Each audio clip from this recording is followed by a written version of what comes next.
Want to me kenan. Ansaki want to be at long last. Ansaki. Shi maskolo lokaci ya kai muka muku the political segment akan Tsarin Safiya wanda waɗanda za su taimaka mini yau Alhaji Sewa as usual. He's the Tuesday regular guest from the NPP and chairman. Yes, boss.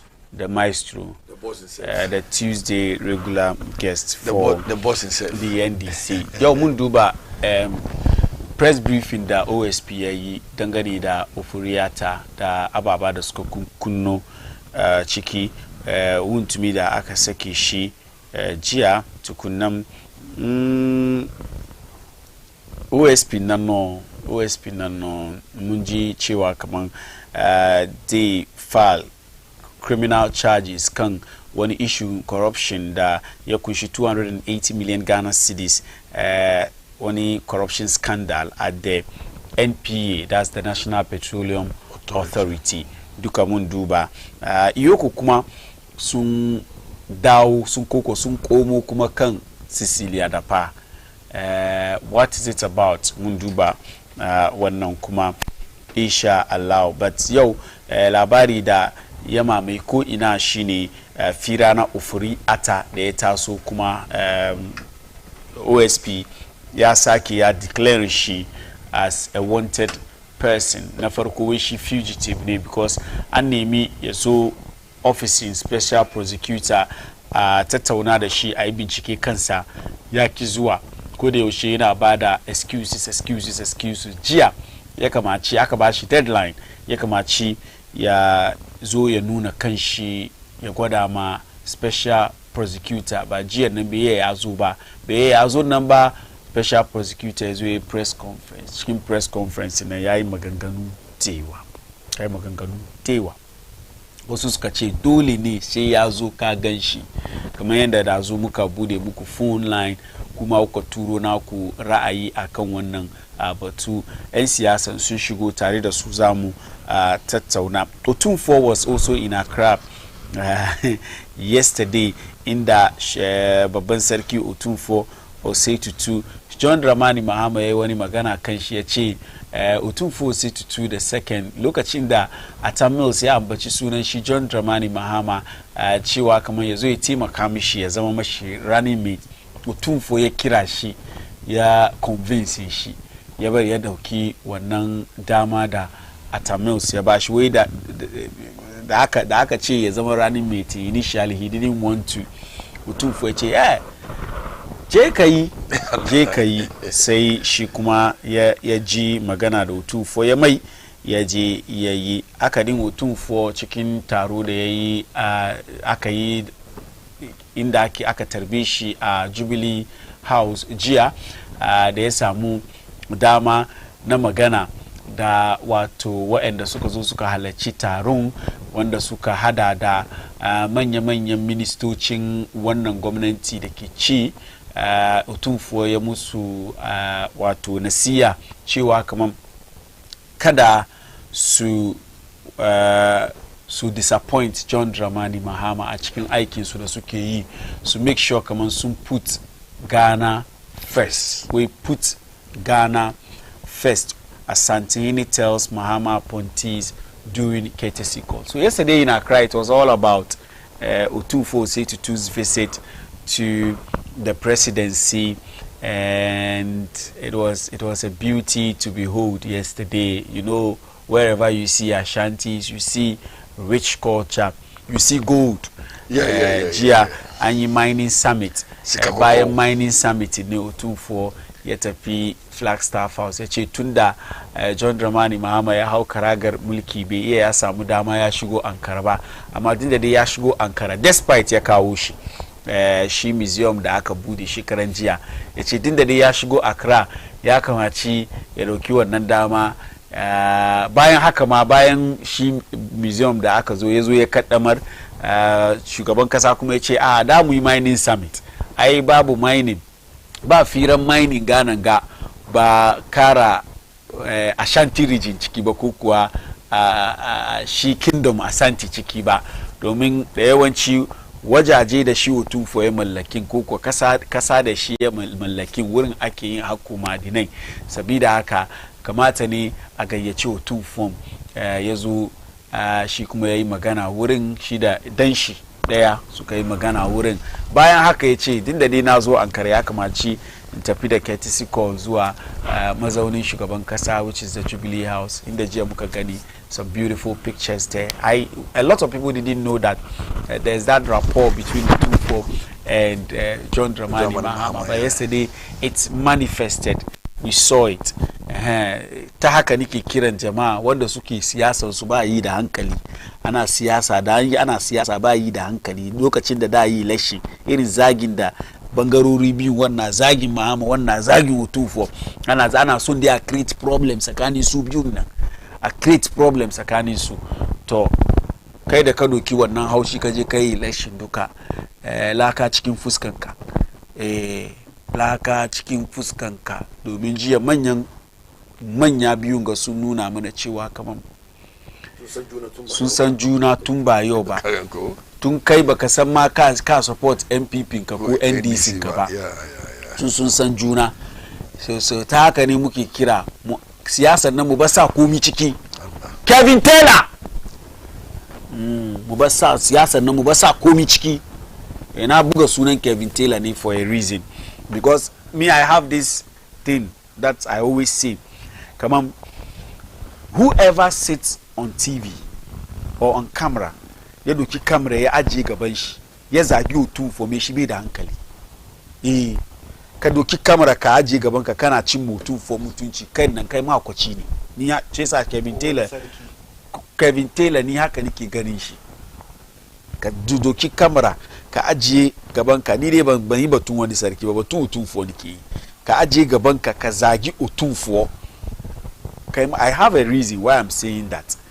Kai mahaukaci ne, because baban ga ganan ga, he epitomizes peace.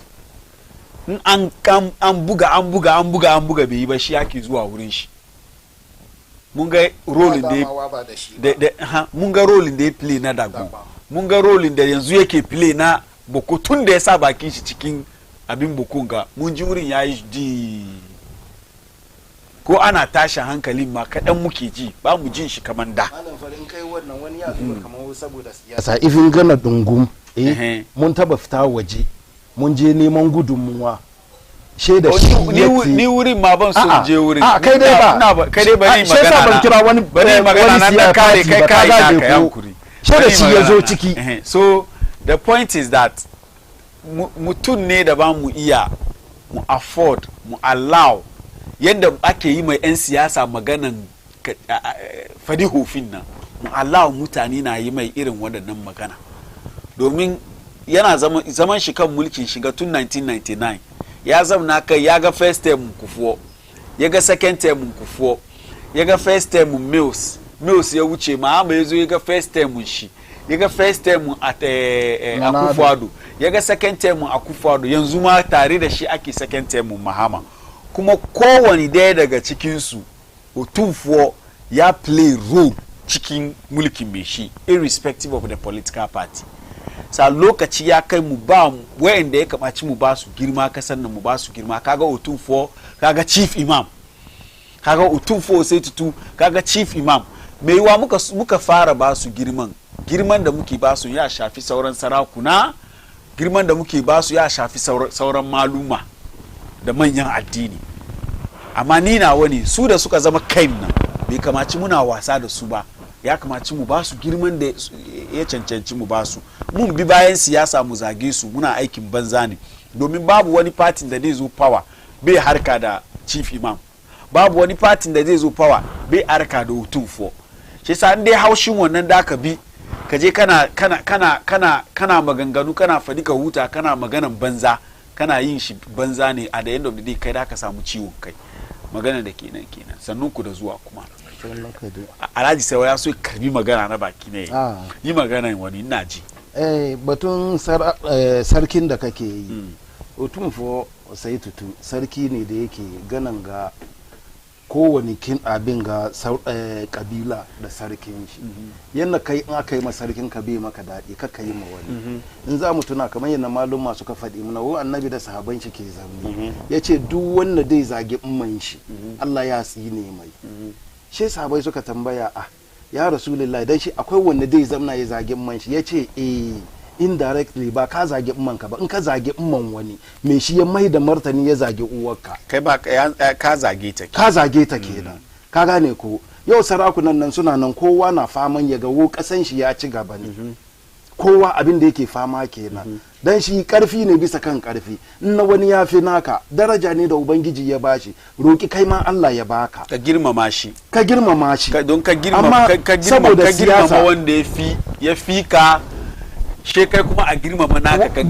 duka ma waga ba gazawa bane ka gane ko kamu zamna mu dauki saboda siyasa muna zagin manya cikin kasar nan bai da kyau kamar yadda kake batun kowane shugaban kasa in ya zo da shi ake damawa kan batun daban ga yanzu na abin ga batun bako haka nan ne gana dungum full mun taba tashi mun je neman gudunmuwa da ma cikin maganar Mahama ya kuma mai ka gane ko mun je neman gudunmuwa waje duk da presidentin mu da muka te ba mu samu ba da hukumomin da muke da shi kasan nan duka muka je ba mu samu ba unless da shi ya tashi ya te da kafan shi tukuna ya je yayi magana aka ba mu da shi wanga karamin mutum ne da ya kamata kasan nan mu dauke shi kawai ke yin haka karamin mutum ne da ya kamata mu dauki muna wasa muna damu rena shi amma saboda siyasar mu da muke yi idan in yayi magana kamar maganar nan bai je ya ba MPP ba she MPP zamna to siyasar ma shi yayi magana bai je ya ba siyasar ma shi Otufon ya taba fitowa ya zo ya ce shi NDC ne ko MP ba ka ji ba nace ba ai kaga mu muna aiki da ra'ayi ne don yayi maganan da yayi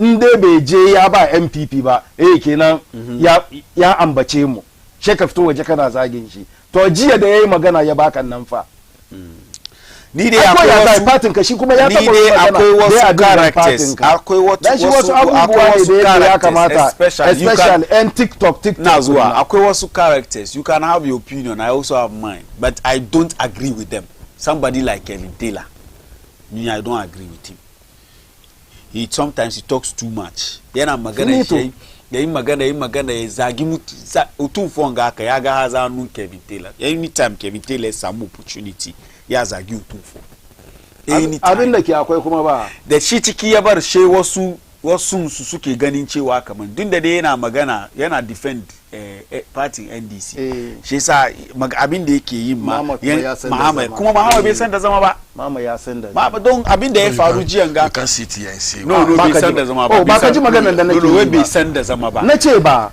kaga problem da kuma muke face wai bai san da zama yi sai nace ba yanna shi yake zage yin Otufon ba ka ke ga sai mutane suka ce kaman wo Mahama ya san da zama this place is a ba muke faɗi ba so muka zo muka mutane ke faɗi maganan da ake yi waje zagin da yake kaje waje ina zuwa yankuri magana yayi yawa kaje waje maganan da ake gawa kai ni maganan da nake yi ne ba jiya even if someone has that perception jiyan nan an walwale wannan perception amma going forward ka allow shi ya ci gaba da yi that's my point ba shi kawai ba yau shi makwacin ga gudan nan Chini Jonas akwai wani gudana wai ana kiran shi King David sometimes kana jin su irin zagi yanzu kan Mahama suka kawo zagin su so clearly kana gaba su ba wasu suna da problem da wani bane they realize that in kana opposition kana magana ake ji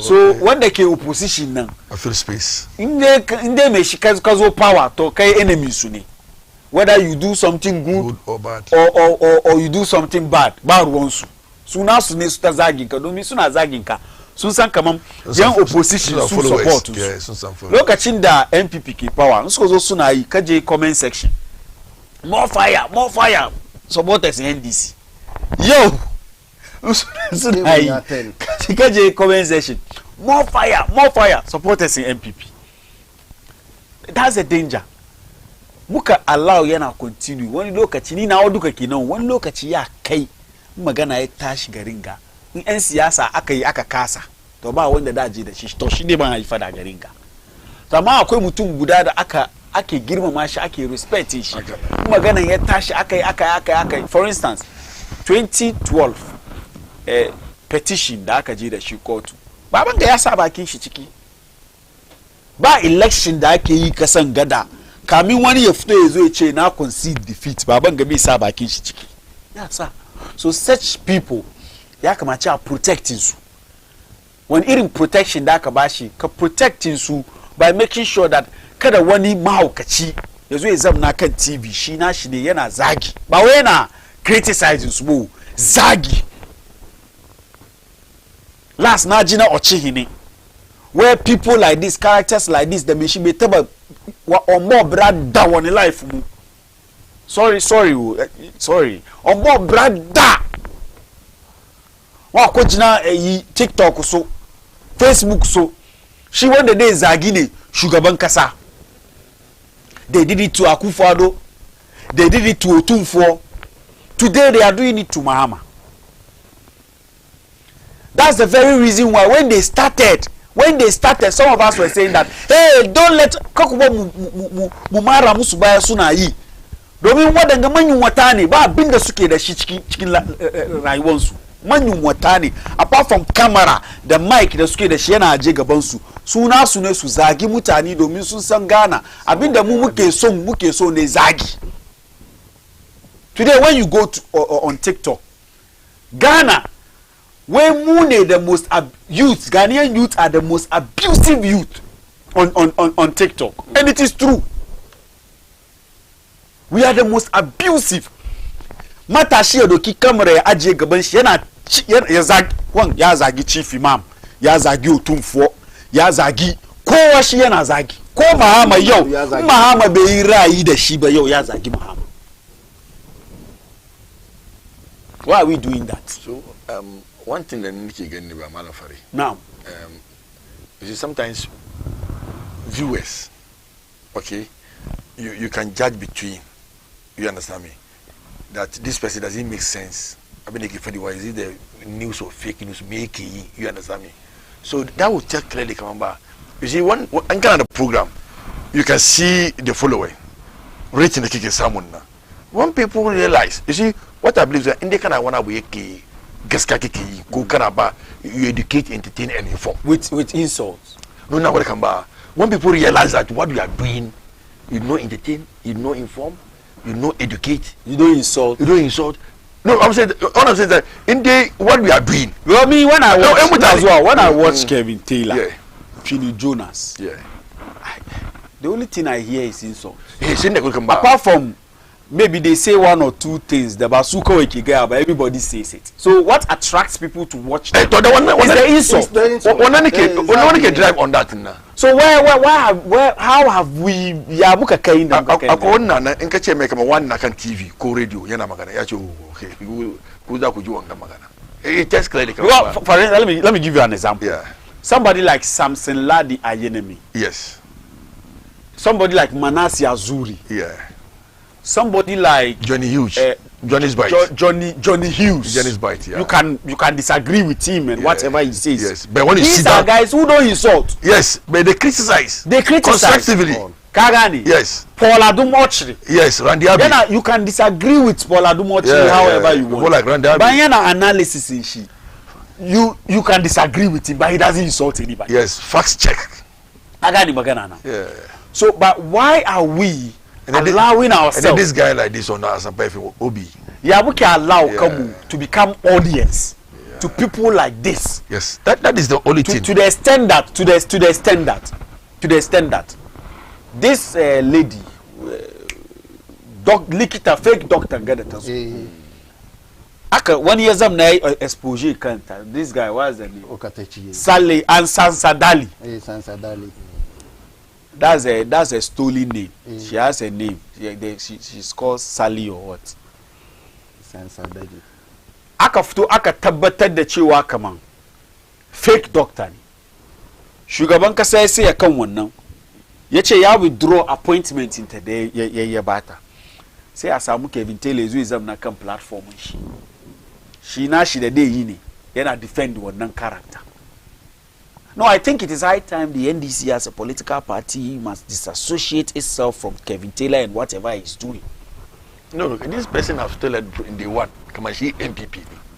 He said he's MPP member. No, it is not the case. Yes, we are better MPP. Is that about Malafari? Mutunde Chief for Queenana. Is you are Kumuna. How do you take that person serious? Francis Esiam. Francis Esiam. Yes. Francis Esiam was once NDC. Now she's MPP. She's still NDC. No. So let us face the fact. So now, used to be MP. So what I'm saying, but everybody knows. Even Yaru Kankani, small boy, knows that Kevin Taylor today is NDC. But it's not a card bearing.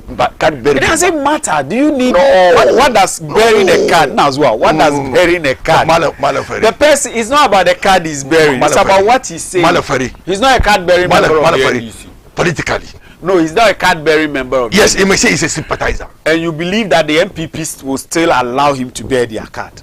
If you wear the card. What I'm saying, he says he used to be MPP before. So, but now everybody now knows he's sympathizing. I don't want us to make that. He said he's sympathizing with NDC now. Abua Papo, he's still NDC. But if you want to be appointed as a minister or deputy, they will ask you, since when did you join the party? I don't want us to have this argument. Yes, the point we are making. What is wrong is wrong. It has nothing to me. I'm not mentioning any party here. That's okay. I don't care what party the person belongs to. That's okay. But the point is that what Kevin Taylor is doing, in the name of NDC, everybody knows that. Okay. Unless you want to tell me that we don't watch him, you are the only person who watches. No, I don't watch him. No, we watch. If you say so, if you say so. In the name of NDC. Somebody who sits on his platform to sort of create the impression, control individuals, people. He is a decision maker when it comes to what the NDC does as a political party. That's why I'm saying that as a party, come out, issue a statement, disassociate yourself with him. That's the point. I've been never saw a Faruneba. Yeah. Look at the gains the NDC made in the Ashanti region. Yes. And this guy will continue insulting Otunfo, and then you lose the gains in the next election. If you are an NDC person, you should be worried. You see, sometimes, as a media person. For Chini Jonas, nobody will say Chini Jonas belongs to his party because Chini Jonas doesn't do political.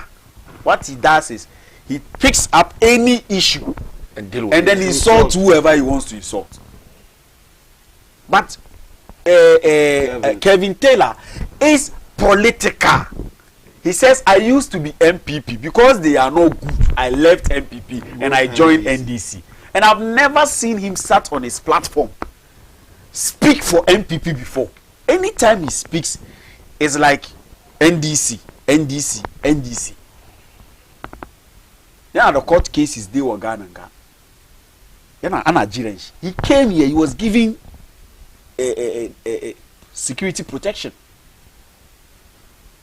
Who is in power? NDC. So let us face the facts.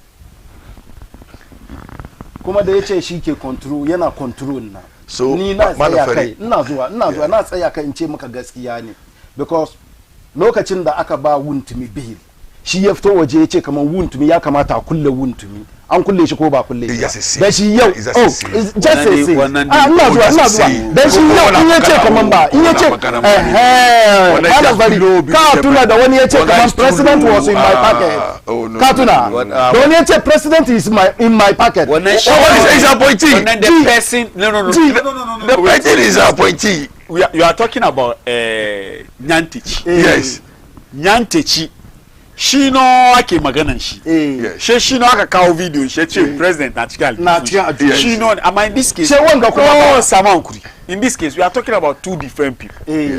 Wuntumi yaje aikata laifi shi aka kama shi da korafin laifi okay fine whatever ya Wuntumi aka ce ya aikata laifi aka kama shi yawa ko ba aka sake shi da aka sake shi shi ra'ayi shi yace bai kamata ko ba shi kawai yayi wannan ba shi kawai wanda kawai wannan rai ba ya ba shi ko ni na zamna nan nace in dai yayi laifi a kama shi na dauna ga ya nace in dai yayi laifi a kama shi shaka ja ka duba aka ga kaman laifin nan ya aikata ma wanda ya fiye ga wanda aka kama shi shaka ja ka kuma kama shi sai za je ga malafari dan shi nace ba dan shi din Kevin Taylor maganan da yayi ya ce muna kaman yana control NDC she yayi maganan ya tabbata ya zo gana NDC suka tattare shi ya iya escape yeti ya da yau da ka zamna amma na wuce min gare ba Kevin Taylor MPP ne mu abinda muke so mu yi ya yau da ka zamna nan ga kace Kevin Taylor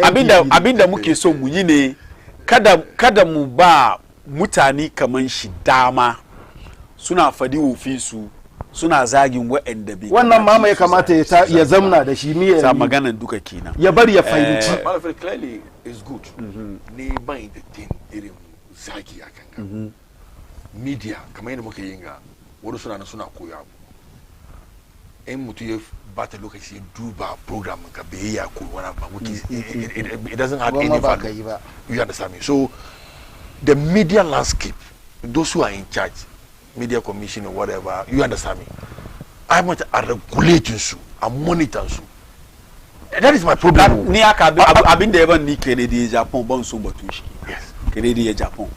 Abin da yaban ni ko wuntumi abin da yaban ni ban so batun wuntumi. Yes. Fadi wufi ban so. It's not the best. Kennedy Japan abin da yaban ban so batun shi kenan because mutum kaman shi aka ya zo ya zama kan television.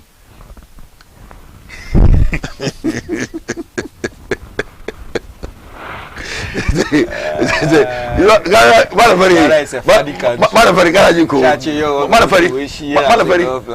malafari abinda nake jin dadi ba abin da ke faru abin da ke jin dadi ba it is a lesson to upcoming politicians. Yes.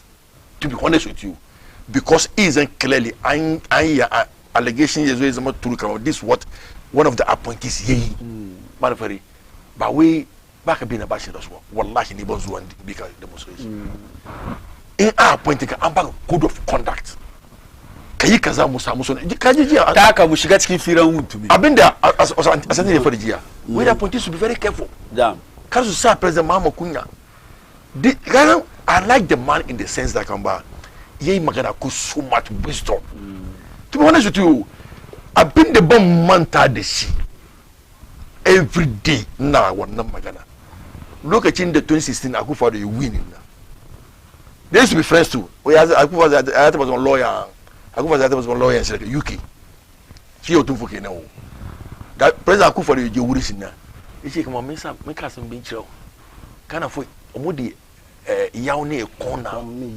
no mudi tumama o ina wasu wanye ni ya sane yidi sa do be yewu gaskiya gabi ya zo ciki shi kazan wani mutane suka yi maganin maka doki ba it is your own problem isa komai yake fadiwa ina suru ina ji saboda ya guide na okay so batun wuntumi alashi wa ko inte batun wuntumi mana fari kagan abin da ke ciki ni ba I was happy kamar lawyer wuntumi ya bar ko ya san kamar yoko sun yi aikin da ya kamata as is expected to them kuma an ba shi bill for so long amma ba meet wannan bill terms nan wannan keeping shi that okay kuma abinda mutane ba su understand ne one for before NDCJ election muna da wani abu da muka ce kamar manifesto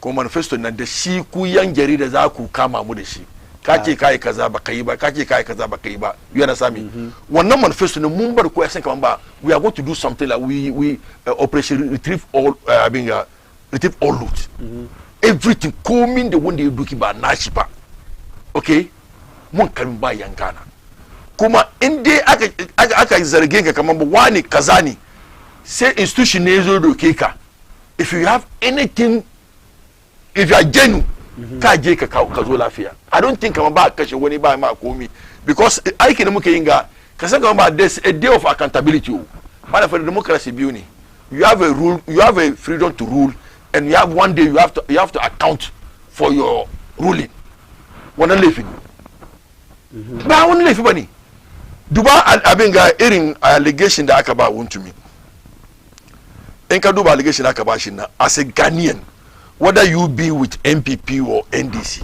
you have to be worried because Chama Wontumi ai batun money laundering, okay, causing financial loss to the state, okay, and there is one serious issue which is justice alleged fraud, money laundering, and causing financial loss to the state. What I'm going to call allegations?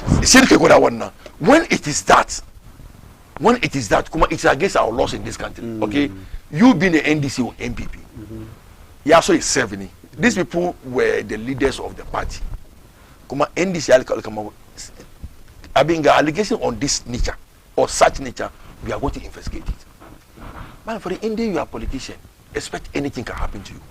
Wangaba, which anti-money is to account or allege to prove whether it is true or not. You can ambush bail. Now the law is going to take its court. Law is going to work now. The law is the law. You can come even his own people, when they give him food, he doesn't want to eat. Because when I think the Safi, Fudu, the Rana, Uku, say the garden eggs or whatever. You understand me? So clearly, what we are saying that is a win for democracy. Democracy is working under President Mahama, in the sense that I've been the now is working on that, and people have to give me support. All the institutions, sooner I can sue, but one day culture won't do car. So far as Wontumi picking is concerned. So NDC, Ghanaians, bear with us. Munka muku manifesto, muka check kamba, muna it is alleged. Kamba MPP woro su day one su suima kasanga barna. Suima kasanga muka zo mum bintiki. Whatever be the case, whether law catching with them or leave them, kuwe agani. Amo do kuda adenda kuwe doki is not belong to you. You bring it back to the nation. Because man, we have so many challenges. We need to improve our road sector, health sector, our electricity, whatever, so many things. Look at the job and employment with whatever. Without this way, without institution that I can mandate you, so we can't get it. So Wontumi should be ready to face the court, should be ready to prove himself. Allegation like Kabashinga is not true. And I know very well, current deputy deputy AG, Attorney General, Dr. Simsai, everything that Suka alleged on Wontumi, they are going to be on them because all is set.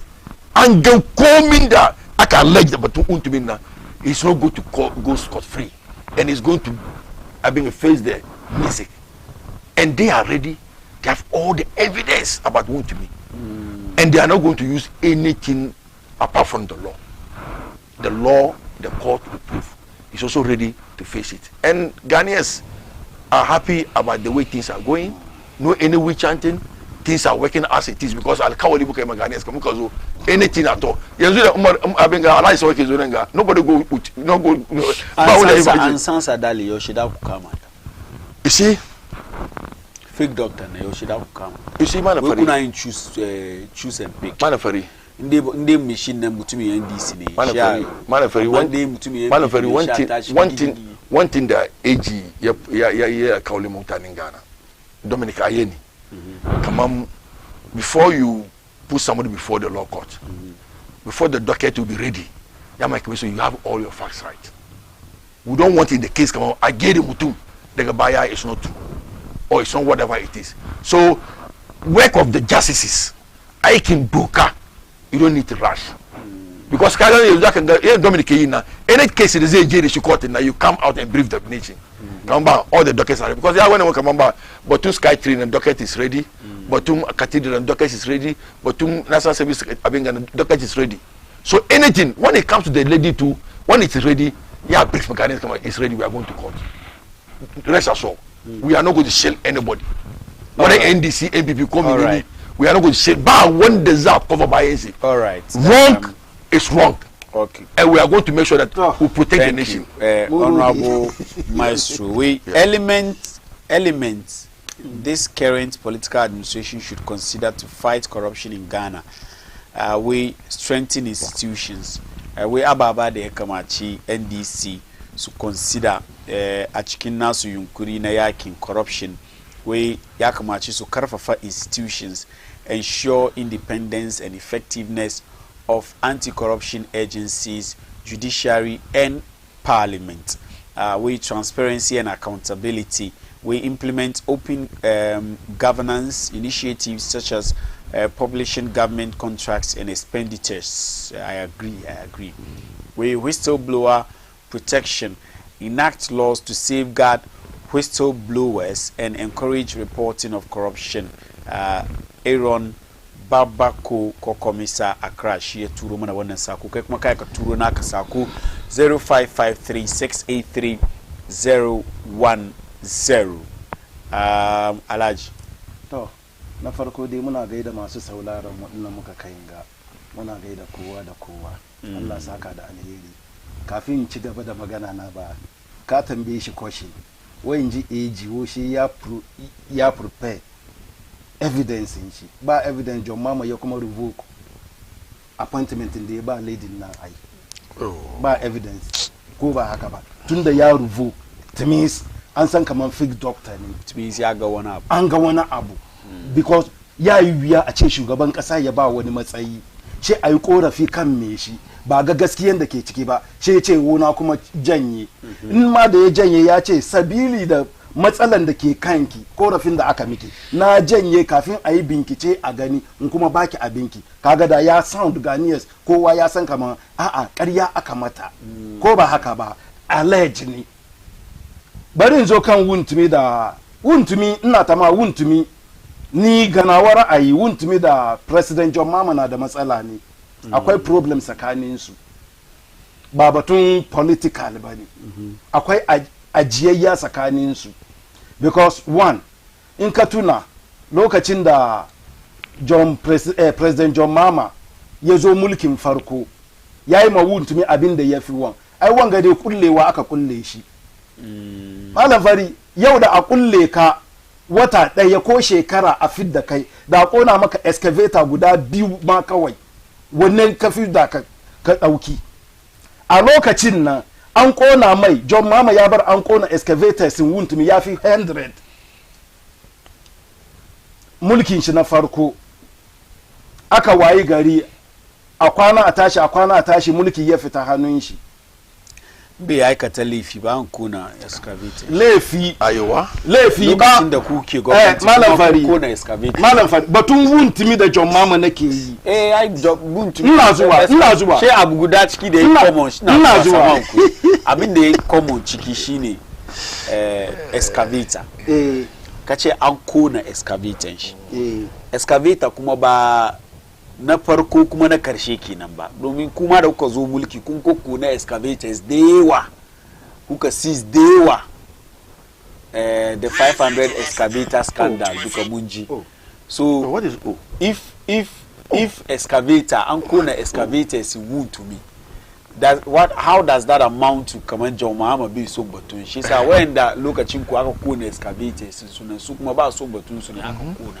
na ce ba John Mama da wuntumi na da problem suna da problem farko haka yi bar aka kona mai excavators ina magana ka bar na land na kare ka ganin nake tafiya da point na da aka kona mai excavators mulki ya fita hannun shi ya kuma komo da mulki ya komo hannun shi muna gidan ga mun zamna gidan ga mun discuss batun abin ga minister da ya zamna yayi kuka har video shi kun cire about wuntumi ko ba haka ba wai wuntumi ke bata forestry yana bata ruwa har ya zamna yayi kuka an cire video nan gidan ga ko ba cire ba saboda sun get the evidence su duka ya bar sun dora ambogo kan account sun wuntumi an yi ganan ga ko ba a yi ba in dai ka gama evidence ka duka as a minister me ya kamata ka yi me court ke jira ka kama shi ka kai shi court shi aka kama shi ina zuwa court ya kamata ka je da shi don shaidunka da kai ka karbi ka tarar nan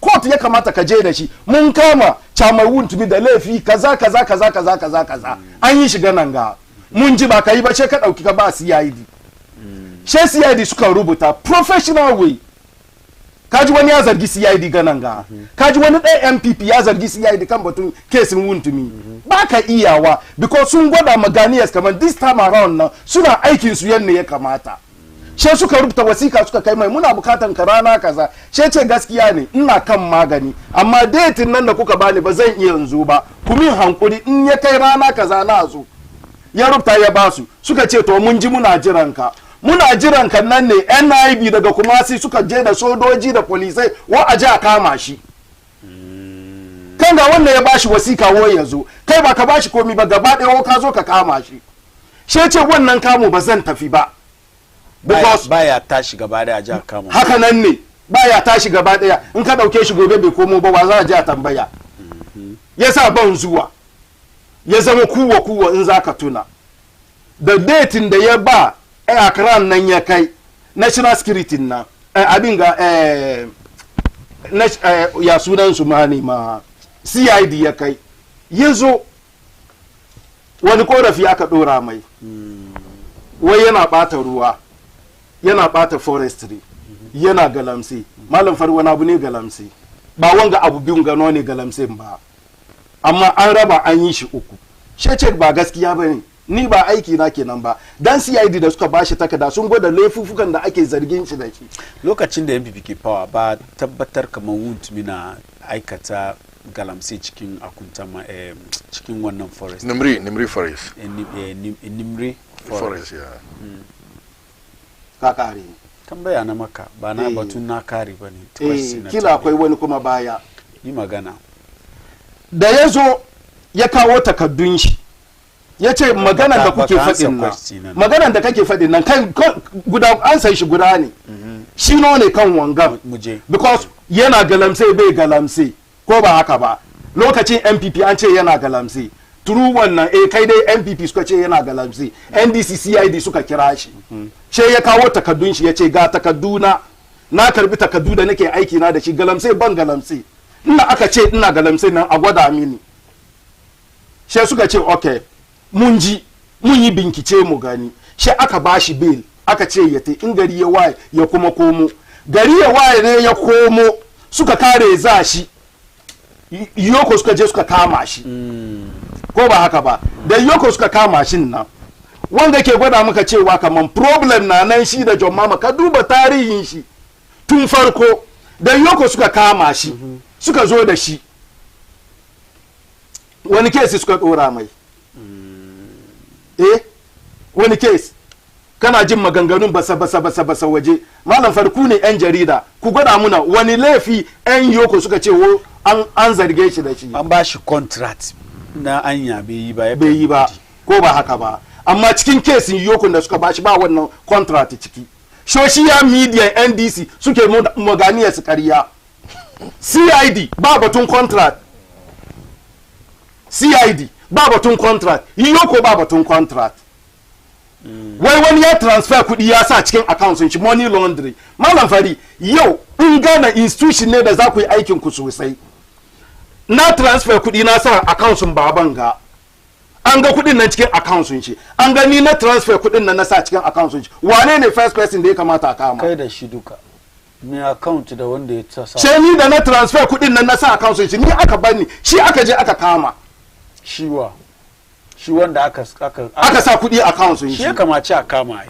wanda aka sa kudi cikin account shi ya kamace amma wanda ya sa da ya tai banza ko me shi bai san ka ba ya sa kudi cikin account wani ya doki na zamanin ga wani ya tashi gaba dai bai sani ba shi malam fari mu duka muna transaction ba mu kuskure muna transaction ba mu kuskure ifin uwaye mu gida da suke jin mu ma ba money da muke send kudi ba ka iya kai kuskure ka send kudi ka ba wani ya da a gane kai kuskure in ba tambaye ka ba wane ne first person da ya kamata kama kai da aka ga kudin cikin account amma wanda aka ga ya send dai shi dai ba kama let me ask you a question yanzu aka zaman kangan in an sa wani yayi kuskure ya sa kudin cikin account ka ya dan yin san wani dai san kaman wani ya kuskure an sa kudi cikin account ka shi dai kai da kanka an yi bincike kan phone ka an gano amma su suka fadi wani ya sa kudi cikin account su buntini wannan intelligence kenan tunda intelligence ne kai da kaga kaman ya sa kudin nan shin nan ya kamata a fara kama yanzu haka tukuna ya gwada abin da yasa ya bashi kudi na zuwa kaman a tabbatar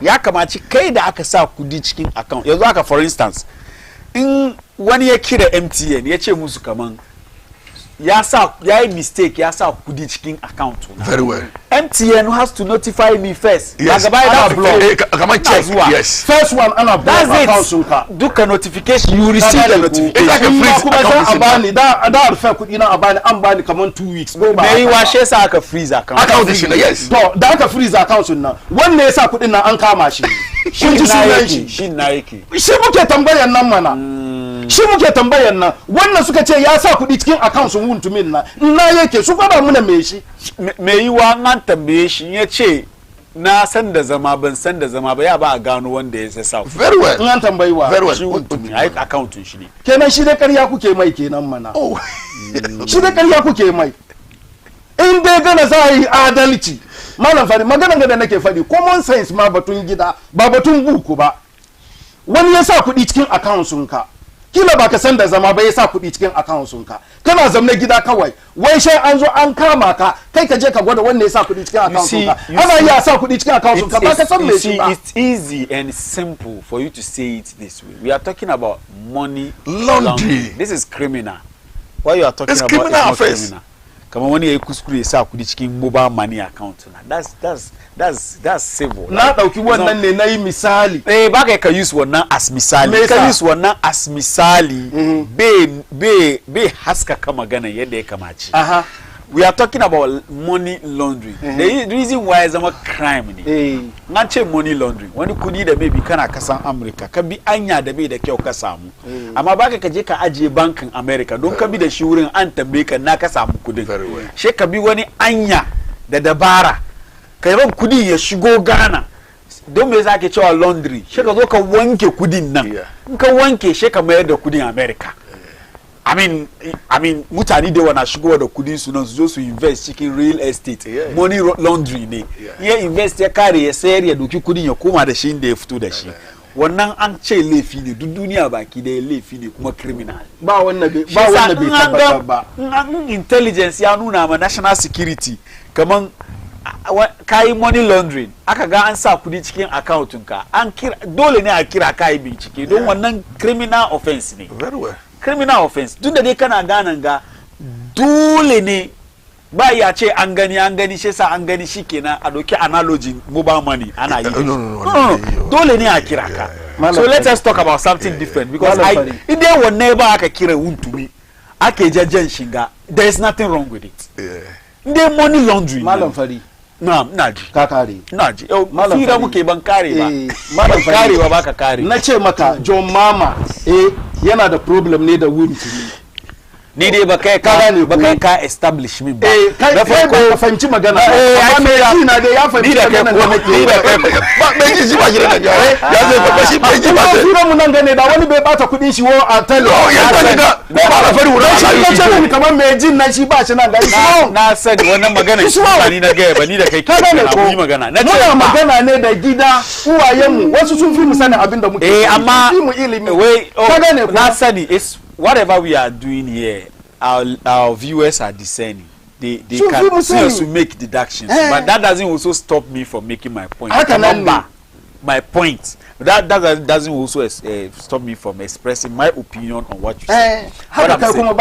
Fine.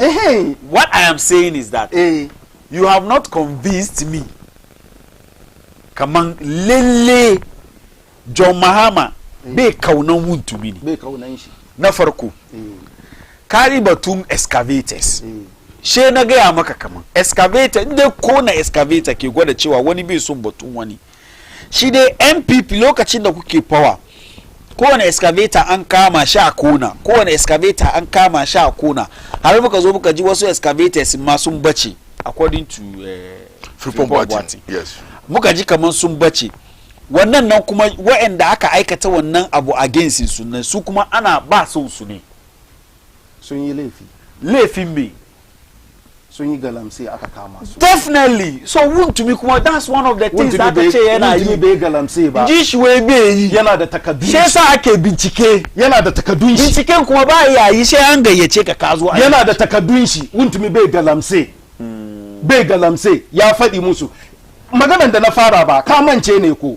ministan nan da ya ce kamar sun je sun yi bincike yana galamse ko ba haka ba banna yayi banna har yau zan fara ji ba ina zuwa har yayi kuka sai na ce me ya hana su hawa yau aje da wuntumi court sai na ce ba yau muka fara ji ba even and the MP Frimpong Boateng ba maganan da ya gaya bai gaya ba game da appointees in Akufo-Addo game da waɗanda suke manya-manyan NPP har da wuntumi ba maganan da bai gaya ba me ya bar wannan lokaci ba je da shi court ba lokacin ba je da shi kotu ba je da shi me yasa aka vote MPP out to shi da ba su aikin su suke yi me yasa hawa yau ba su je da shi kotu ba wanda kama shi ka san da ce lokacin MPP an ba da dama an yi kamin ga yanda aka yi ma wuntumi inda an mai lokacin MPP idan yanzu an gan gaskiyan gashi nan an vote an baku to shi suke aikin me suke yi minista ka zo ka ce muna kai aikin ka ga abin da yake yi tun wannan ka dora abin ka freeze account sun shi straight forward wajen nan ya kamata ka je da shi court mana ka je da shi court ya ake zuwa court evidence ake zuwa da shi court baka da evidence me ba ka freeze account sun shi malam fari masu saurara na jin mu ba kai bincike ba ya ka freeze account sun shi ka freeze account sun shi ne dan gaskiyan da ka tabbatar wajen bincikenka ka ce ka yi bincike don yana galamse ya ɓata ruwa har ka zamna kai kuka duniya duka kowa ya ganka me yasa ba ka je da shi kotu hawa yau ba shan wanya kama shi mu maganan da muke faɗi ne ba ba mu ce kamar in wani yayi laifi a bar shi ba ka kuma san kamar ministan lance minister ba shi ke zuwa da mutum kotu akwai hukumomi da aka ajiye aikin su ne shi sa in shi ya je shi da tare da waɗanda shi da su tax force shi sun je sun gano wani abu ya zo ya yi press conference ya kare dole ne ya hand over ya ba su don bincike bai kare ba ya kamata su kuma su yi bincike su tabbatar kamar abinda shi ya je ya gani ya zo ya zamna ya yi press conference gaskiya ne ko ba gaskiya ai shi suke yi ba shi ba ne me ke hana cewa kamar wobe ya je da shi court shi ne ministan wajen shi ne ministan wajen ko ba haka ba attorney general ya kira wuntumi yana aiki da NCID da yan attorney general ya kira wuntumi malam fari ana jin mu fa a yanzu haka attorney general ya kira wuntumi na zuwa yanzu haka in an tabbatar anya aje da shi kotu in abin kuma kasancewa abu ya zama criminal sai a doki a ba attorney general don shi ne babban lawyer gwamnati shi attorney general inda ya kan gabe kai wurin shi ba tuku criminal me yayi criminal me yayi if I can come 1 minute laifin me yayi shigo bare shigo ciki wa malam fari da aka kama untumi daga yokun nan MPP duka ko na tamai mi laifin yayi sai deputy attorney general justice Tsarin Safiya so it mean attorney general ya san da zaman yes yake wai ga laifin da aka kama shi ga wai an kama shi akwai wurin su syndicate da international relationship akwai batun money laundering akwai causing financial loss to the state da yayi wannan ake bincike shi wai abin da sai yake yoko kenan isa su eji suna da wannan information kaman ba this is the reason why he was there wannan ya bar kowa ya shiru isa binga yanzu aka ga izan alright but read message yeah. Wait, Malam Fari, when we say MPP don't read, they sometimes think we are insulting them. So, Malam Fari, is it good to place an amount of 54 million Ghana cedis bail condition on Wyoming? But it is no the issue Wyoming, and they don't come and compare that one. That of Wood to me, Chama Olabodi. Don't compare that one to that of Wood to me. Wyoming has a to Kudimudi, Kuwa ya send Zama. Kuwa, I mean. Ban taba samu an instance where mutum ya aikata laifi shi ka samu bangarori biyu duka kowa ya ce ya aikata kowa kuma na nema a ja kunne shi kamar batun Wayomi ba so Wayomi ya aikata laifi ne kuma kudin da aka ce ya shiga hannun shi ma ya shiga hannun shi ne kudin ma inda ce ma da duba value kudin nan lokacin da ya karbi kudin nan a ce biya da ya fi 50 million na because $50 million as at the time da aka bashi kudin around 2007 2008 na she ka duba value shi as at 2012 2013 lokacin da maganan ga ya taso ana yi value na ya hau. That's very true. Value ya hau because around 2012 2013 CD dollar rate was around I think 3 CD or so. So ka duba ya multiply by 3 or almost 4. So ndai da doki kudin da aka ce shi ya biya ma da yafi Wayomi ni up till today I keep maintain na maintain kaman Wayomi the case in Wayomi na yana gwada yanda institution kasan ga yayi weak. Yes. So I don't think Wayomi is even a good example here. But I can continue reading your message. Malofari, someone who could place 17 bars of gold on TV. It is gold ushini. Yeki display. Goldsmith. No, gold. What she where the gold my first and Ndebe display gold kan TV. She's a karwani kuma yasa gold chain kan TV. That's very true. Karwani yasa agogo kan TV. Yes. But that way you can go. Shi ne. That way you can go. Gold shi ne. Inde anyan da ya biya samu. Yeah, dokuma duka gold do dibi kan TV. You can say kai ka ce opulence ne. Yes. It doesn't show good signs. Yes, for a leadership. Yeah, for a leader. Yeah. But you cannot say be the right here. Yeah, everybody has the right to do whatever. But when they take maka mudoki musa akuri maka. Yeah. Musa akuri maka muzo muna ta dariya mun yi dariya har ya over muna gwada mutane akuri. Abin da bai kai dariya ba. Shi bai duna gold shi kan TV. Ai so. Ai go. Not silver yayi. Silver gold. Silver. Allah kiyaye. Ko ba haka ba. Ai namiji ne ko ba haka ba. Ko ba haka ba. Musulunci namiji silver ya kamata. Amma most of the maza kuma na sa gold. Ba su rashin sani na ciki. Kuma wani kuma na nan son zuciya. Namiji dai bai ado da. Amma namiji musulunci. Maza mu namu ne. Amma namiji dai kai ka sa zinariya watch. Zinariya don kanshi ba yi ma namiji ba. Dai ado kai da shi ai abin ado ne. Dai da kai ado da shi ne. Because ni na san wurin su malum na Saudiya ma pen su ma da kanshi baka ga sai gold. No wannan pen ne. Shi ne ke gwada kan ba. Shi ne ke ga ba. There's an element of gold. You are not getting the way. Akwai ado. Ado ne. For instance, phone na shaka mai gold case. Yes. Ba na yi don yi ma kaina ado bane. Amma kana da shi. Phone nake rike da shi. It adds some beauty. Akwai motoci larabawan da sun doki gold da suka spray. Very well. Ba wannan ba amma kai ka dibiya jikinka don a ga kyawun jikinka. Shaka ce kar namiji ya amfani da. What is mad aka yin gold? Wannan kan riganka ne. It doesn't add any beauty. You get the point. It doesn't add any beauty. Ka dibiya kan fatanka. I don't know but the ilimi shi ba. It doesn't add anything. Musaya inda magananka wajen da magananka kuma ni yana sound. Yana sound. That's why I'm saying ban da ilimi shi. Amma musaya magananka yana sound. Amma musaya inda yana da maluma suka haji. Musulmi silva ne naka. Bai ado da zinariya. Ya da kyau. Kuma an yi amendment ne yanzu shi su masu kallo mu ba mu da ilimin shi ko ba haka ba mu ba mu da ilimi. Sai sa ran juma'a na tura ba Amir Mukhtar tare da malumman shi masana da suka kware cikin addinin musulunci su suna da ilimi. Samun tambaye su in an ce kada musulmi yayi ado namiji yayi ado da zinari kamar yasa an kori maka zinari yayi akori maka na ciki da wani buttons na gold buttons kan riganka ko wani pen ko phone ka kai case wani watch yeso maluma su duk da dai muna da maluma bai kamaci mu zamna muna gaddama kai ba is Friday shi kan jahil kila an yi amendment kila amendment ya so Friday mu saurare ku so kada mu zamna mu yi because it's a very good topic for discussion yeah it's very good so ran juma'a na tura ba mi ya so yanin juma'a maybe ya tambaye malam ya shigo kasan na taba sa akuri maka na irin na gold wannan idan da reason wannan cire ba wai ban zo ta wurin ta sa ni addini ko kaza ba lo idan zai give me advantage lokacin I was in university kuma yake yin nosa ce kuma the guy with the gold teeth sai a kana gani ana dibiya kai maka kai wala bari ko ka je ma irin frontier border town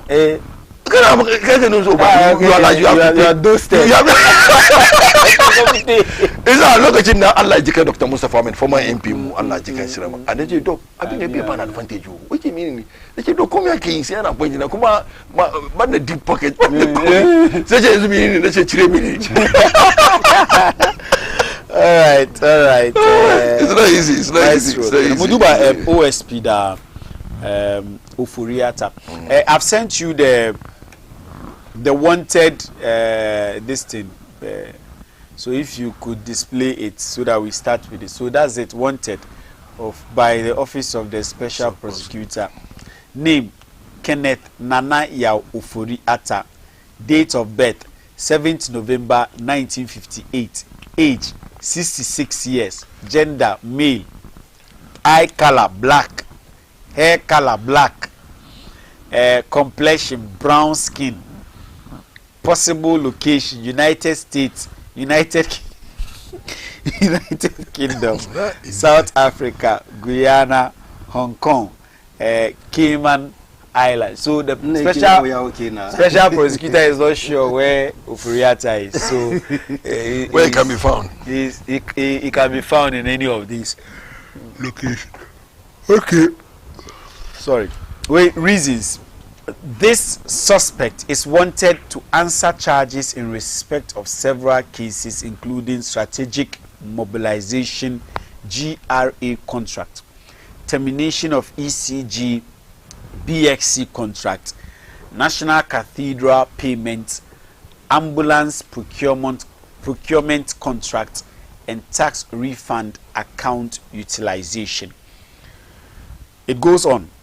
Anyone with any information on the whereabouts of this individual should alert the office by calling or sending a WhatsApp message to 0554 494499 0554 484488. Serial number of warrant 01/2025. All persons are presumed innocent until proven guilty in a court of law. On this note, I say, was it necessary for the special prosecutor to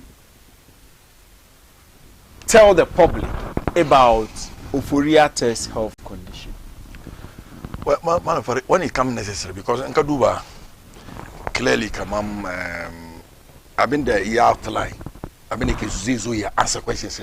I don't think it's something that difficult. You has been in charge of all this. I've been here for them. Come and just tell us, we suspected something. I don't see anything wrong. Because be the Lafia. Very well. Say lawyers in now. So Kazana make in that February something. The Chile wanted listing now. It's not well. And my you be available in 2nd June. Lawyers request. And after now, NKG press conference and Baskawon documents clearing Kamamba. I may surgery now. What is condition? Cook at the back. Warning letter from any hospital in this country. Don't be size about do she Ufuriata Yazu in person. You see, by a May. Nkadu one of the newspapers soon capture my. They will not treat as a king. A great trials that came as absentia. Why Manafari MPP and the MPP, you know something. Look at that pass one now. Killer tax 11. Former chieftaincy minister, he was brought for ambulance to come and vote. You understand? She Ghana. Very well. According to lawyers, Kenofrata, where he can be okay in 2nd June. So OSP grant is one non relief now. And he doesn't have control over his health. That's okay. So do this code sunche 2nd June. Ama the 2nd June ne can still be the Lafia. How suka che maka kaman yana ciwon cancer ne. Cancer da yake ciwon ana mai jinya. Yes. Mai ciwon cancer da ake mai jinya maybe ya kai stage da ya kamace mai jinya baka be move. Shi ka ce dole shi ya zo. Manafari in ka duba statement by OSP. In ka read carefully. car deduce come. He says that the Zuka chairman come 2nd June. He will appear as a person. Somebody Susun came come, they need him as a person. Okay, that is someone request my come I Zoom. Say they cannot treat him as a kid. Okay, by one no kuma. How does that amount to treating someone? Oh, because it's like if clearly, Kakaman for have been the Nini.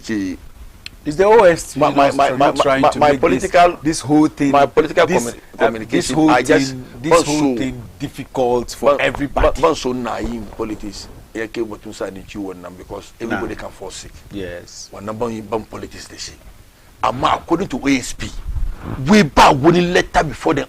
Any document indicating that this man has been undergo surgery, he cannot appear, he cannot this and this.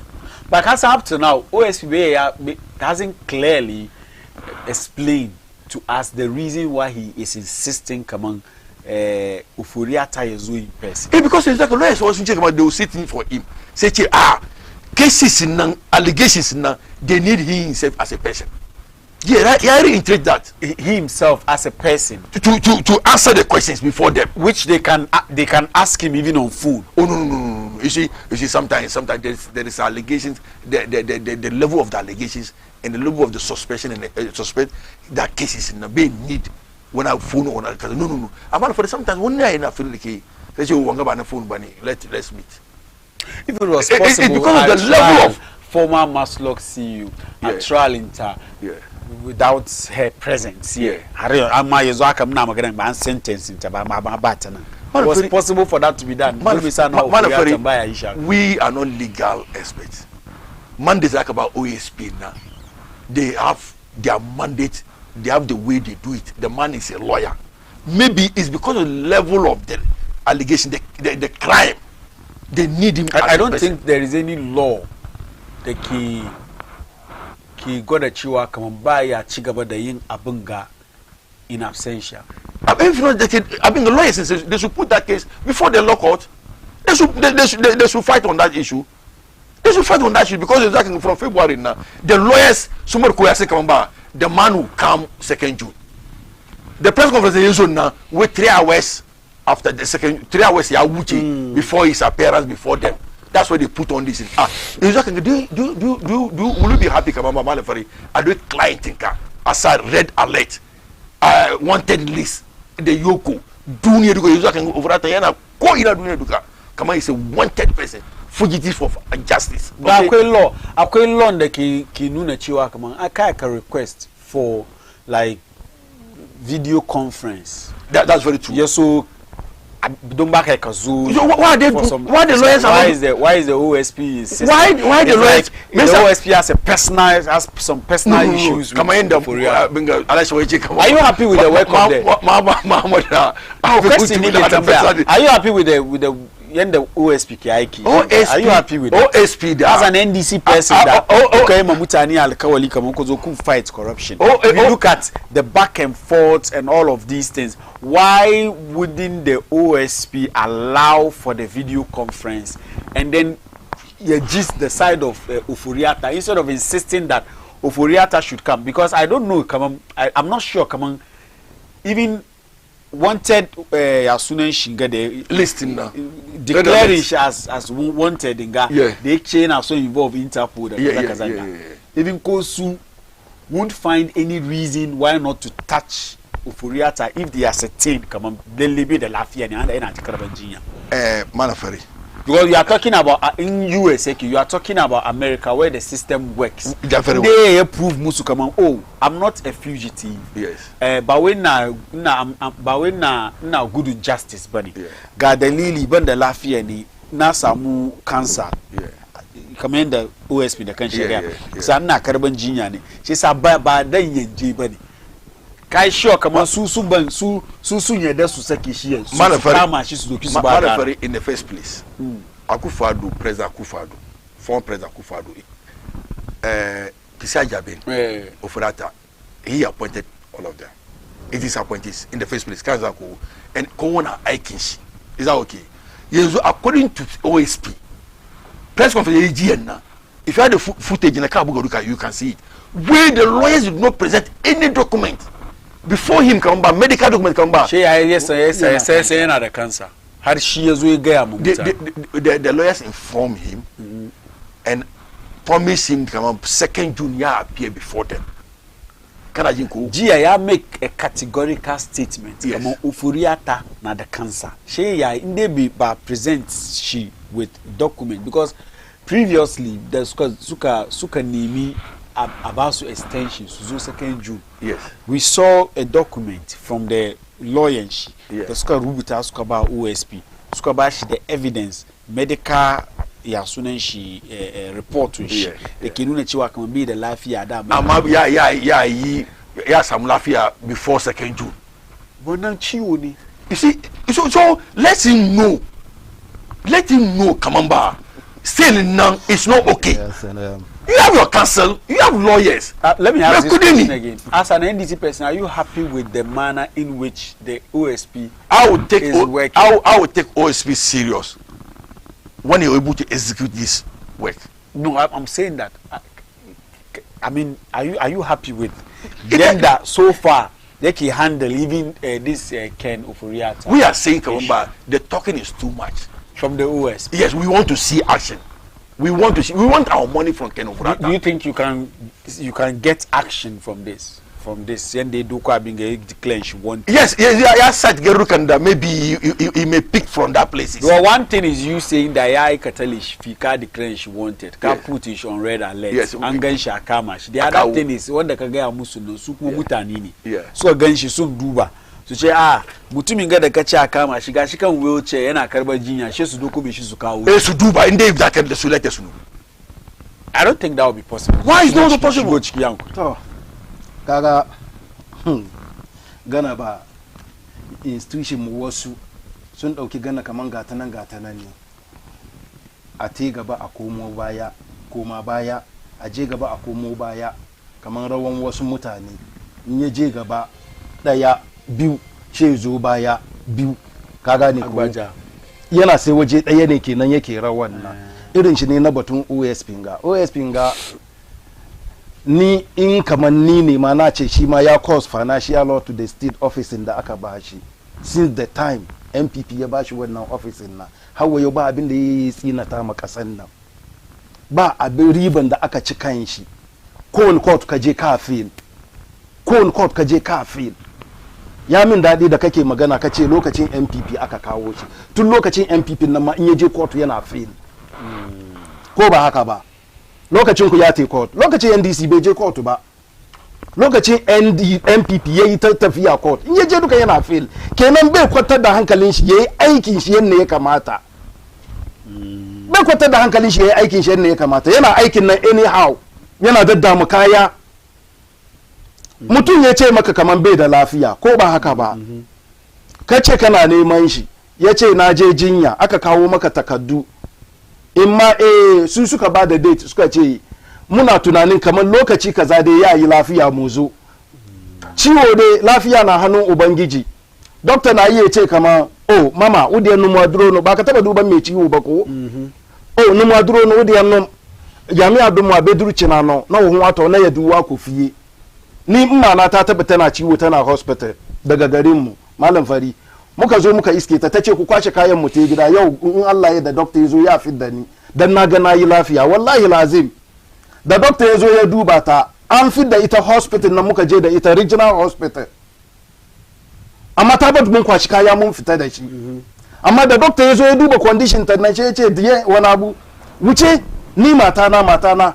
ta yi ciwo tana gida tana jina ta yi ciwo tana kwance kan gadon hospital da doctor ya zo ya duba ta madam eti sai ya wuce ya kuma juya ya duba ta ya koma ya ce usi ya kira doctor da ke dubanta ba da ka kashe diyan mutane a take malam fari maganan ga da nake maka da aje a mata operation bai wuce 5 minutes ba wallahi lazim mata na dan shi ciwo ciwo ke zuwa gaba daya amma lafiya kadan ne ya ce maka kaman ya baka date kaman ya zo wannan date nan bai zo ba me ke hana cewa kama yau office ka an baka kuɗi dauki kuɗin nan ka dauki flat ka te minka ilaika kano farata ga kanan gani gasa ya bani aiki in yi in ma wani abu ne kaka duba kamar ina damun ka don lokacin ku kuka bani aiki mu yi ma kasar nan aikin da kuka bani shi nake yi dan shi yanzu abin da ke akwai ne kan batun case kaza ya yake ai ciwon da yake ba bai iya yi magana ba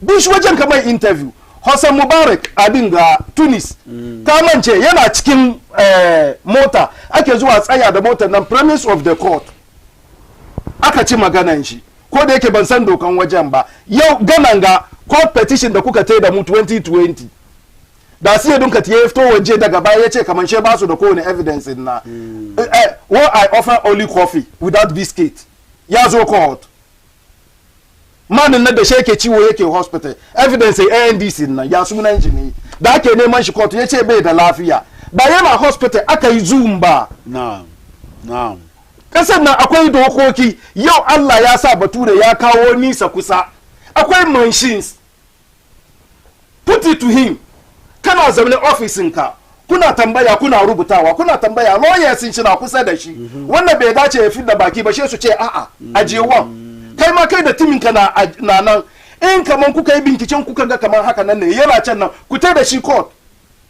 edin tamakulo ko ya sunanta masulo tana ganin da aka sentencing ta ba ta gana aka sentencing ta amma ba ka iya kan raise abin ga red alert kanta ba kan oforiata mun ji in bincike shi in ya ci kudin kasa kai shi court ba wa kaman she ya zo ba in bai zo ba ma ana iya a yi bincike ɗauki kudin kasa ka bi shi din ne yake ka je ka mai bincike in kudin kasa ya ci zo da shi kotun gana a mai hukunci ko da yana can a sentencing shi ya kuke wasa da hankalin mu ne NDC ya kuke wasa da hankalin mu an ba ku kasan nan ne ku zo ku an kawalin da kuka yi maganiyas kenan ko ba haka ba amma sai ka fito waje ka zo kai kowa mun kama shi red alert wanted menene what has the abinga what has zuwa wannan fariye yau da muka zo muka san nan da mun yi magana guda mulkin John Mahman ga abin da yayi ba ya bai aiki topic saka ba mu ina zuwa bai aiki no topic saka ba mu aikin da government ke yi mu ajiye wannan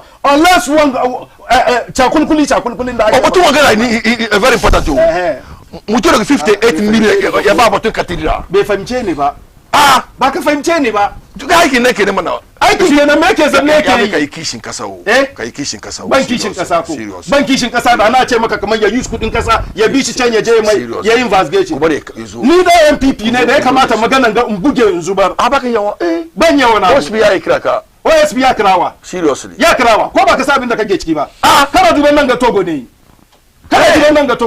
maganan da nayi wani na zagi wani sai ce ba na zagi wani in kai magana kirawa ya je kudin kasa ya use kudin kasa ya je ya dauko shi lo ishi ya use kudin kasa ya je ya dauko shi office shi ba shi kudi it's about legal issue wannan nake fadi ne wani abu ne kake magana bai magana ba that's okay wannan nake fadi wani abu ne ya kuke wasa da hankalin mutane kasan nan in ba mulkin NDC ba na da ka samu wanga in ba mulkin NDC ba yanzu abu ya koma abin gawo in ba mulkin NDC ba mutum guda kullum ka fito waje kai magana in ka dauki kai su ka je court ka je ka fail zaman me kake yi ba ka binciken magana tukuna ka je court ba ka binciken magana tukuna ka fito waje ka zo ka yi magana gashi nan ga kai kana ce muna kama wai lawyers ba su bada batun ciwon shi ba shi kuma ya ce wa mutumin nan na ciwon kansa ya mutum da ke ciwo ka ce wai ya bar jinya ya tashi ya zo mu ba mu ce wannan ya ci kudin kasa a sake shi ba doka ya yi aiki in sarka ne a kulle shi amma kaka zanna ka zo kana wasa da hankalin ganiyas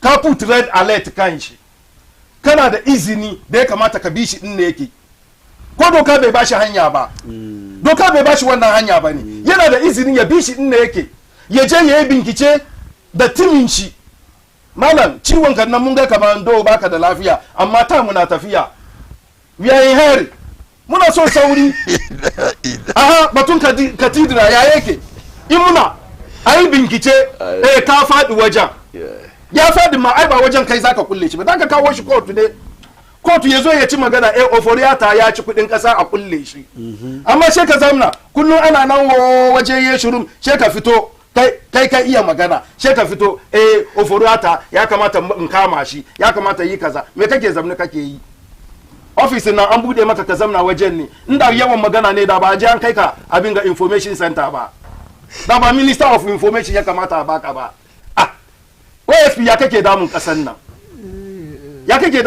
nan abin ga menene ta makulo da ita aka jelinta ma hawa yau mai kai ya kai you can raise red alert kai an kawo ta wanda ke ciwo yake kwance kan gado yake jinya in ma gaskiya ne in ma ƙarya ne ka je ka gani da idonka ka ce da timinka da cameras da ka ɗauki media kamar guda 5 ku te da su kowa ya gani kamar ƙarya baban nan ke yi in yana ciwo gaskiya ne cameras na kan shi kowa ya ga kamar gaskiya bai da lafiya amma shi ka zo ka zanna she kullun pictures ka ake godowa kana ta yake muna hakora kana muna dariya ne kana wasa da hankalin mu yaya ne ba wannan aka baka wannan position nan ba an baka ne wanne ya ci kudin kasa wai special prosecutor ka yi bincike ofisin ka tana da izini da zaka je da shi court ba she kai bincike da ka dauki ka ba wani ba ko ba haka ba ba she in kai binciken da ka dauki ka ba wani ba kai da kanka ofisin ka nan tana da izini in kai binciken ka kare ka kama mai shi da korafi kai ra'ayinka kamar ya ci kudin kasa ko yayi ma kasan nan banna she ka je da shi. All right. Ma ka zo ka kana ma mutu gana cakulkuli kana magana cakulkuli point me da na sama lokaci ya kai mu tashi ko lokaci ya kai mu tashi masu kallo har wayo muna kiran ku umma.bainamultimedia.com ku hau kan wannan dandali ku je ku register kai da kake da wani talent kake son ka haskaka talentinka competition ne muna neman the best amongst the umma but mun pick course kadan she mu tashi ya mu ke kan layi.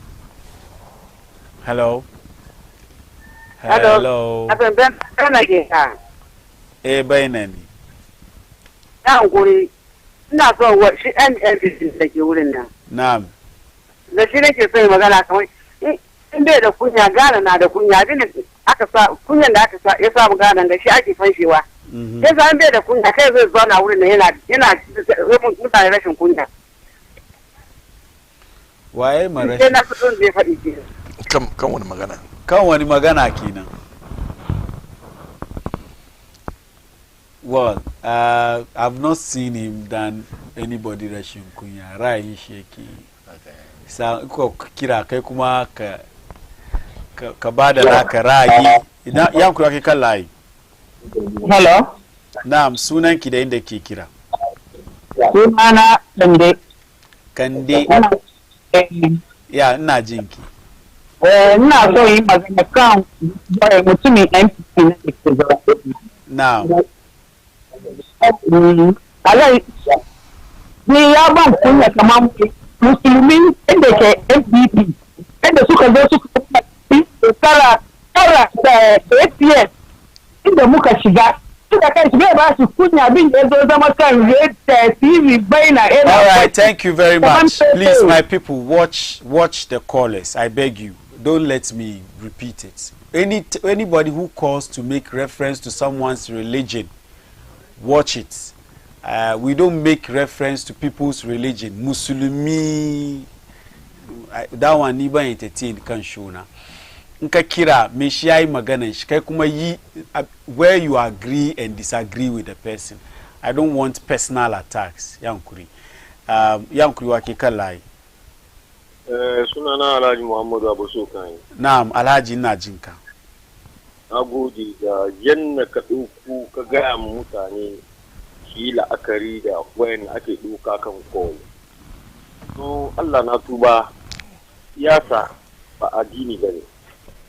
Kowa da inda yake su.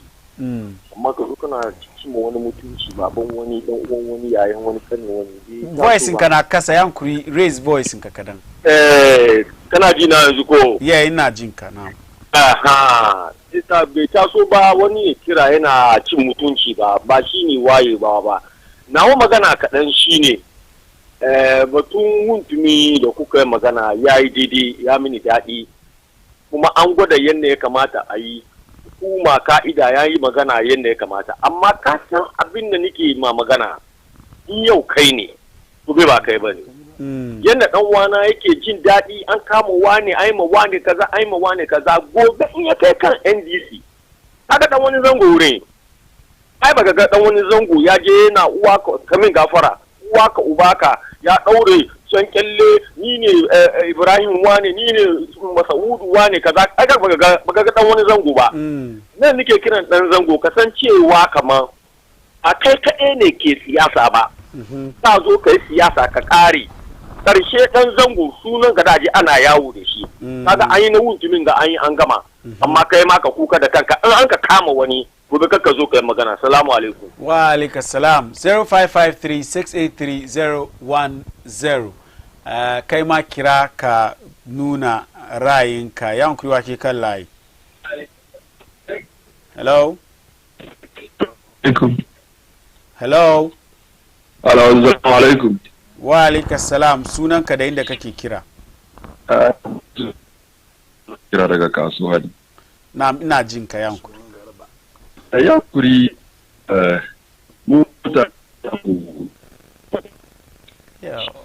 unfortunately line kana yankuri ka saya da kyau ko she mu yi fira.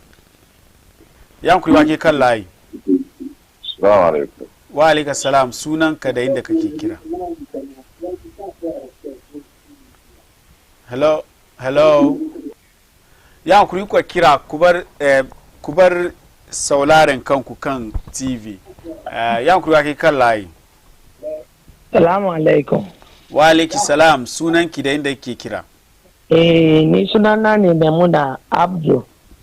Maimuna Abdu suna mana kenan ina jinki. Abin da ina so in faɗi. Batun maganan da brother mu na NPP na faɗin nan ina kan mistake. Abin da yasa ina kan mistake ne ba. Law is a law in Ghana. Law is a law.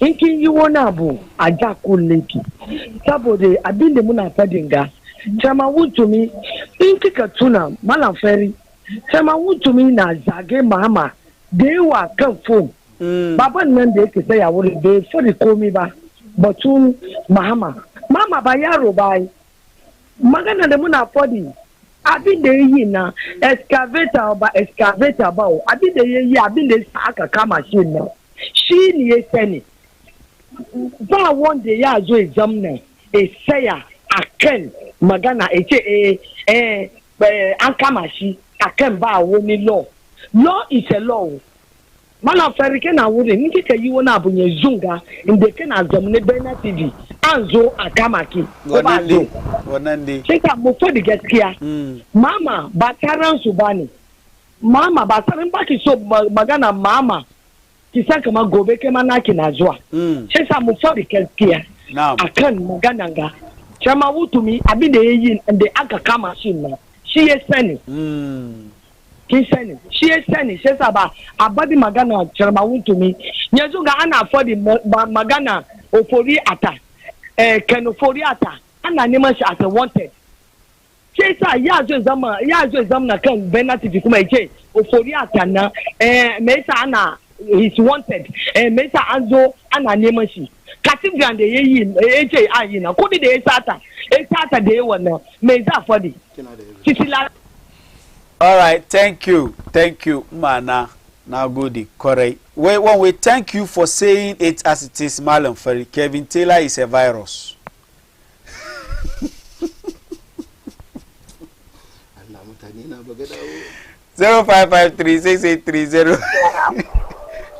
05536830. Hello. Naam. Sune. Na gaido. Na muna sawa. Ya yi kira suna mani. Alhamdulillah. Da yake zaune ya sa space. Ya sa that space. Ido shi kuma ya rufe. Kuma kafu ne ile ne shi bai ga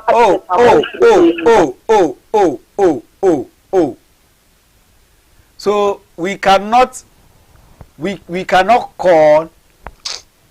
express our opinions without insulting people. This is below, way below the belt. Please, inkuka kira. Now, mu ra'ayi ne. We are one. Ra'ayi kuma riga ne kowa da nashi. Ka zo kai ma topic nan ga naka ciki amma kaka attack wani. Kaka attack wannan dai ya kamaci mu bari don Allah don Annabi mu bar haka. sometimes ma bude phone line ne na ban soro ne kuka bude kuka kira kowa ya ban san yanda ya kuri wake kan layi. Assalamu alaikum. Wa alaikum salam, sunanka da inda kake kira? Sunana Ibrahim. Ibrahim na jinka. Iya kuri ina so tambaye boss man da ke yin Oh, unfortunately.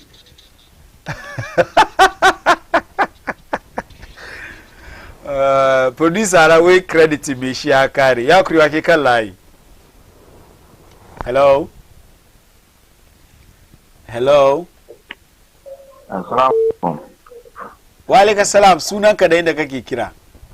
Sunana Mutala. Mutala daga na kira daga Accra. Accra na jinka. Abin da yake akwai shine game da batun wuntumi da batun shiya sunan shi. 10. Na'am. Oforiata.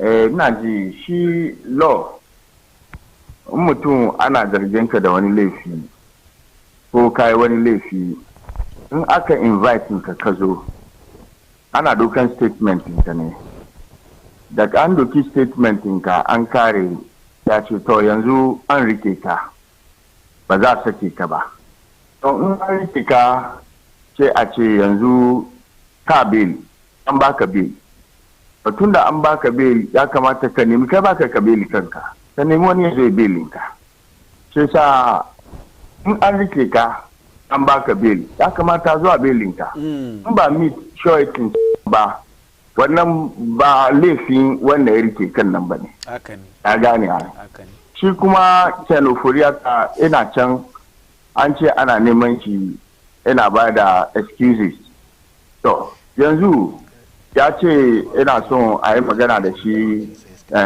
ya sunan shi kan waya zoom in ya yi magana da kai kan zoom an take statement ka in an kama ya zai a kama ka balle ma a belinka sai wannan na ni bai rayu da wannan ba kuma ni ban ga wani loan da ya ba da wannan dama ba sai sa shi wakilin NPP da ke wurin nan don Allah educate mutane za yi sai magana da za a duka ya kamata a yi shi kan fact don mutane kuma na koyon abu haka Naam, mun gode.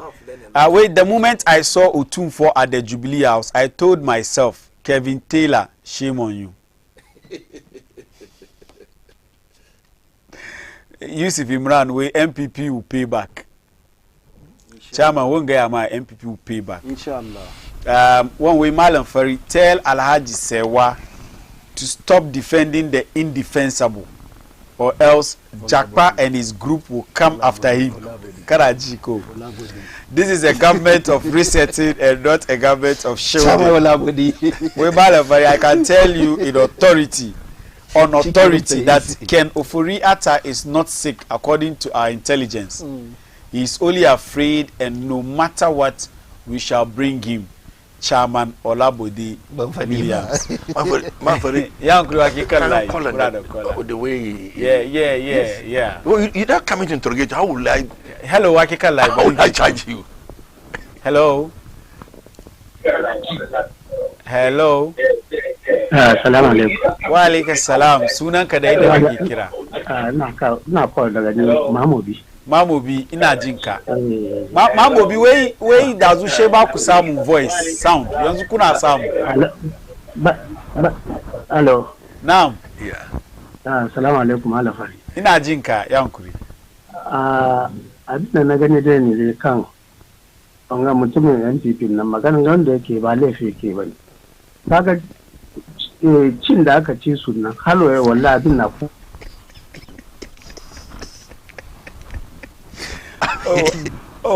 line ya drop. Ya kare da shi wanda yake so ya faɗi. No, kamar he also. Wallahi shi da suke sun bata program ne. Baka maganin da yake da yana bata program su wallahi. Yasa ni magana na kenan. All right, thank you. One way, salam alaikum. Please tell the NDC that since they have started like this, tell them they will surely reap what they are sowing. Rukaya from Medina. Wo gaya muku. Wey, assalamu alaikum, Malam Fari. I'm Mohammed watching you live from Eja Heba, Pukwasi. Ideally, I believe there should be some sympathy for the former finance minister, Ken Ofori-Atta, especially because we all knew that he fell seriously ill while in government. We know that for a fact, yeah. But you see, when you refuse to resign from your post, even in that ill health, state at the time, then one would think that you can equally account for your stewardship, even if you are sick today. So today's demand inadvertently becomes a consequence of yesterday's decision. I think I agree with you. Yeah. I agree with you. I think when the NPP was in power, there was a time Shebi the Lafia who were calling on him to resign so that it was vetted on. So at that point, people were saying maybe there's something he wants to hide. Yes. There's something Ken Ofori-Atta wants to hide or is hiding at the Ministry of Finance. Yeah. I agree with you that today's demand advertently becomes a consequence of yesterday's decision. Yeah, that's very true.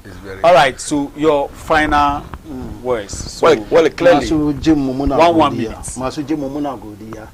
But ya fara magana ka. Okay. Yi magana. Clearly, za mu gode mu kwarai. Abinda yake faru yanzu alkawali ne da NDC ma mutane yan Ghana. Kuma doma hene asante hene kowane batun fight corruption. Kuma mun ba fight corruption ba komai kai duka ya je waste. Isa mun gode da irin matakin da NDC ke doka. Muna encourage kowane appointee of the President Mahama a doku wanga abu a election. But for the year, they should go there and deliver and make Ghanaians proud and make President Mahama proud. Kuma we promise, we are going to make sure we fight corruption in and out. Can you forget that wherever you are, make yourself available. In the back of the winning abu, gamada allegation, make yourself available. Because in Kazo, that's where they will go to know, Kamba, you are clean. We need to make sure, Kamba, any appointee who have taken any kobo, in Kado Dalani, you pay back to the nation. Mungo de Mokuwa, Honorable Jaja Geswa, Gareka, Aja Farida, Nagereki, Mutani, Iowa Sunof, Yam Madina, Yam Duduwa, Yam Mamubuka Nageriko, Ibrahim Majestic. Ina gaida jama'a duka masu sauraron mu mun gode da kuka bata lokacin ku kuke jin mu. A times mutun na magana kai da shi ba ku yi ra'ayi ba zagi bane hajiya. Ku kwatar da hankalinku. Magana dai batun siyasa tun da zuciyanki na wajen ki sassafta kin ji wannan baki so.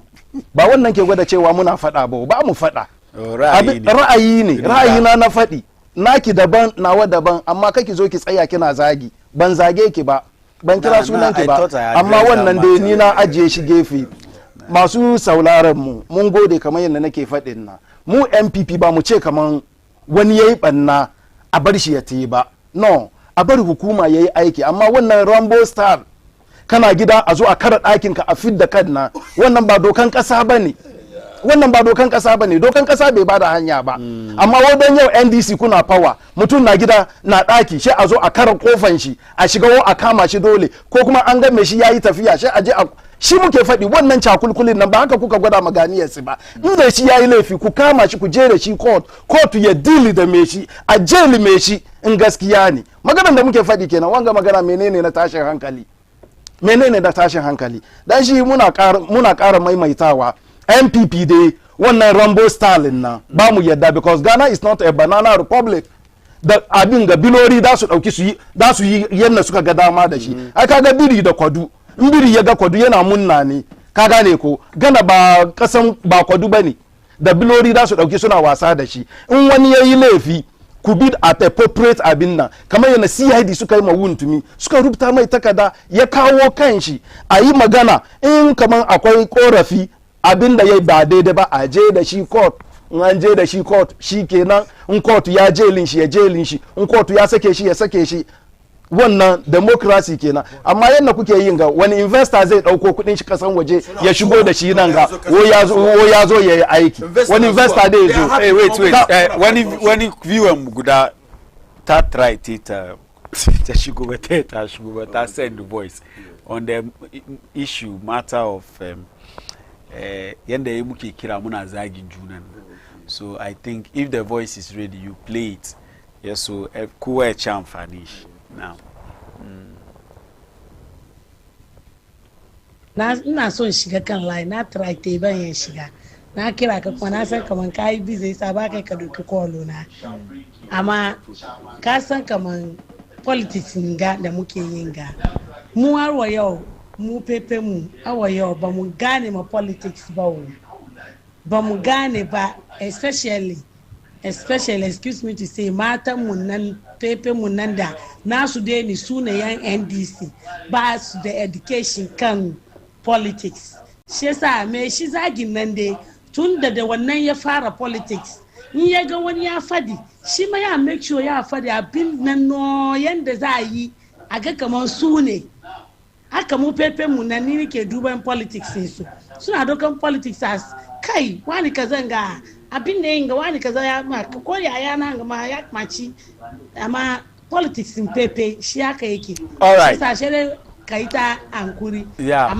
yeah so that's it ta yi mani magana wai ko yayana ina zuwa muna ka shigo muna yin abin ma muna yin abin she zo kaga kai da dan wanka ni haka akwai mutane da wanda na son su sun san ni fa saboda digangan kan Facebook page ka onin ka ya kana na ga maka kana kira ka personally ga maka na ce man baka so mu yi wasan laka ni nazo na yi magana na kana so duniya bar kowa zai comment amma kai kaka zo ka comment because example da dan baye Baba Kamara da Boniface wannan agu wannan dama baka taba gan John Jinapo ya zo ya zana wani abu kan Facebook page shi Abu Jinapo ya zo ya bashi ansa saboda yanda muke yin siyasa don me waya zo ya bada ansa shi maganan shi na mai is not harmful kaga shi wanda bai biyo ba ya zo ya sai akan wannan magana ya ci mutunci me shi yasa mutanen mu ya kamaci mu understand yanda ake yin politics ba zagi bane in ba ka da safin ga mun yi magana kan wayanda suke zagi cikin politics muka buga Kevin Taylor su Chini Jonas da kaza ina sama wanda ta kiran ta ji wannan amma kaga da kai magana bai mata dadi ba ta zo da ta ci maka mutunci ya kamaci mu bari mu understand ra'ayi ne kuma ra'ayi shi riga ne yau muna zamnin gashi ya sa nashi kelle ne honorable ya sa nashi kelle amma kalan shi daban layin ciki daban ni ma na sa nawa gashi coat da shirt ciki wai ra'ayi mai riga kowa da nashi shi yasa kaka bar wani maganan da wani ya ga da yake zaune bai zagi wani ba maganan shi yayi shi kuma maganan shi da yana yin shi kuma da zafi Pascalo hawa yau batuncin da nake ba batun da ce zan faɗi ba batun jina ko muna sai Tamale airport ba ga last week ai na test ka kaman mun je program